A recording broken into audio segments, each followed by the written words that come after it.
Alaikum. Isn't it a success? Today is the last lecture of the semester and we have been doing well.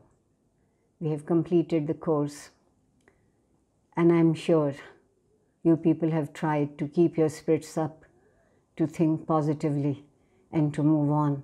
I pray that you are in God's good custody and safe and blessed. Today, I wish to talk to you on something, as we can say, how to look forward, or something that things do not appear to be very hopeful or optimistic in Pakistan. But I'm urging you not to lose hope. You people are the hope. You are the change. You are the agents of change. And you can bring the change. And let's see that whatever is here at this moment in Pakistan, how it can be turned into positive force, which is being used as a negative one. It's basically just changing a little angle. And I'm sure we can do it. I'm sure we can do it with the blessings of Allah and with your determination. Why I say that whatever we are today, we can change our lives into a positive direction. Number one is that we are a vast nation. We are the 6th most populous country in the world. 1 in 40 human beings is a Pakistani. And you must be thinking that how, with these little resources and with this humongous population, how can we be positive? We can. A nation is not something abstract. It is people. It is life. And in our people, we have a huge and significantly untapped sea of potential. I have a firm belief that we Pakistanis are very hard-working people and well-meaning. The only problem is that no one ever has been successful in tapping our potential and taking us as real. We are not abstract.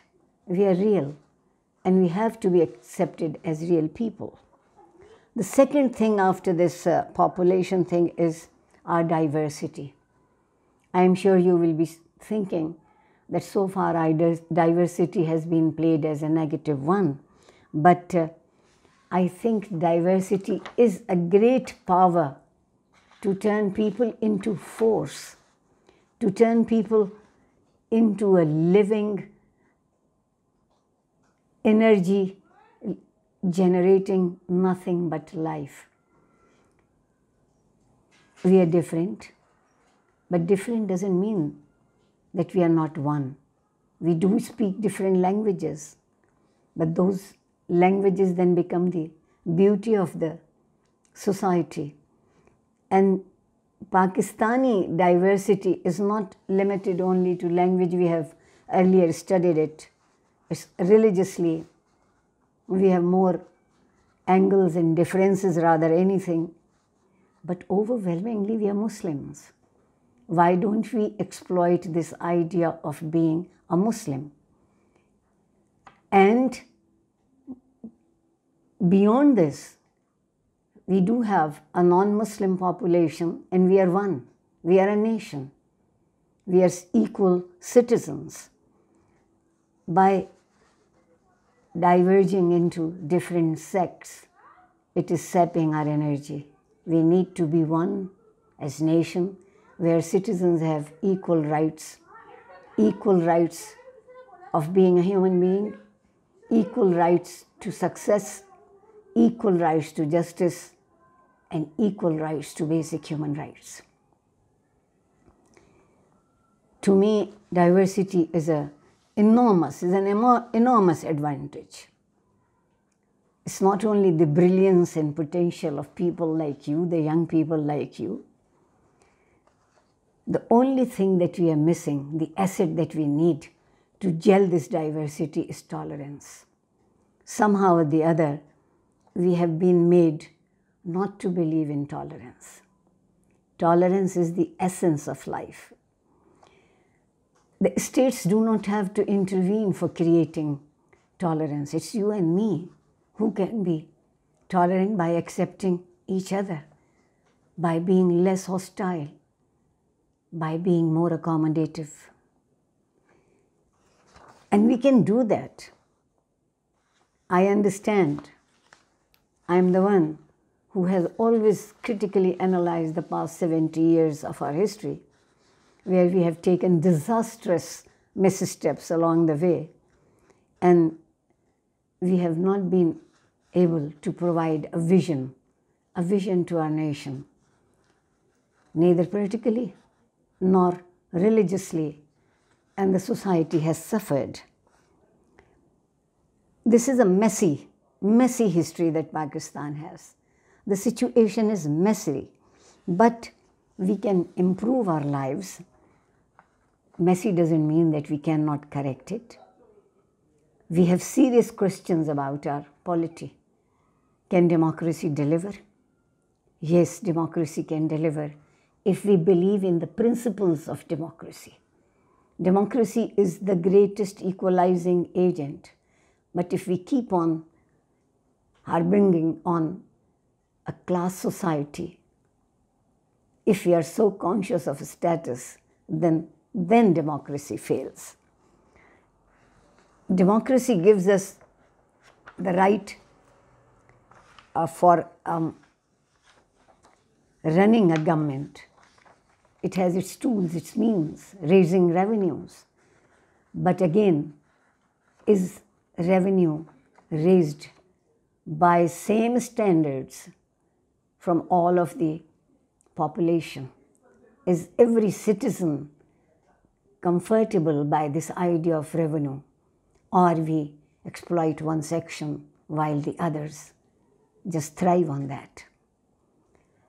Then the one question in Pakistan which is disturbing all of us, more so me, is the question of identity.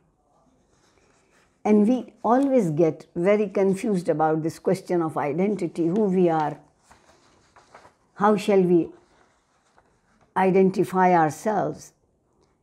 To me, a Pakistani is the one who lives in Pakistan.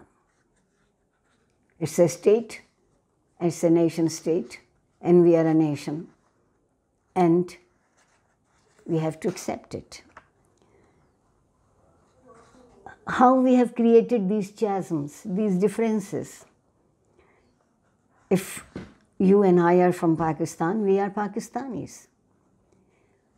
Basically, we have to define Pakistanis as real people, not with some abstract ideas. Second is that our national identity in this way, we can stop clinging to oppressive ideologies to hold our ethnically diverse country together. Diversity is a great force only if we can generate the will to use it as a force. The third thing that comes is that when you understand that you are not abstract, you are real, then you have every right to demand the things to improve. Show your strength, put your weight, and move on. This is not enough that one section gets power and the others are powerless. No, it doesn't matter. People who have power are liable and answerable to those people who are powerless to improve their lives. You and I have a serious question in our minds that why Pakistan is not delivering what we hope for to deliver. Because it hurts me to say that we have not been able to have successful governments who could steer a successful society. The taxes are paid by the commonest of the commoner. They are not paid by those who should be paying more. And taxes are always a big hope for the development of a society and a country. But the question of corruption comes. This is one word that you and I have gone really aversive of listening to this. Whenever we think that the things are now going to improve, another greatest show of strength in corruption comes up. Why are we corrupt? I have a very simple idea. We are not happy whatever we have. We just want to have more and more and more. No. Then only few are the ones who have more and more and more. And the many have less and less and less and less. This is not the idea of citizenship. We are being exploited. We are being fooled in one way or the other. Let each individual stop being fooled. Let's live according to real law, not the law that we try to understand that this is law.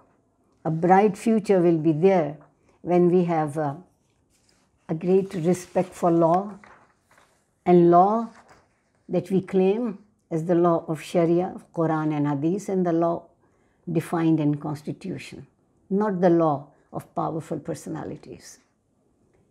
And what is the way forward when we come to think about the minority population of Pakistan? We are a pluralistic society. That is the greatest strength. And we have to believe in the equality of citizenship as a citizen of a state.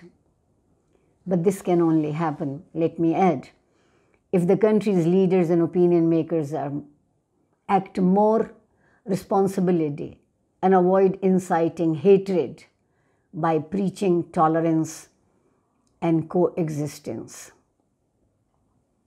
This is something very strange. You incite hatred and you preach tolerance and you preach coexistence. No, we have to be sincere to say whatever we really mean.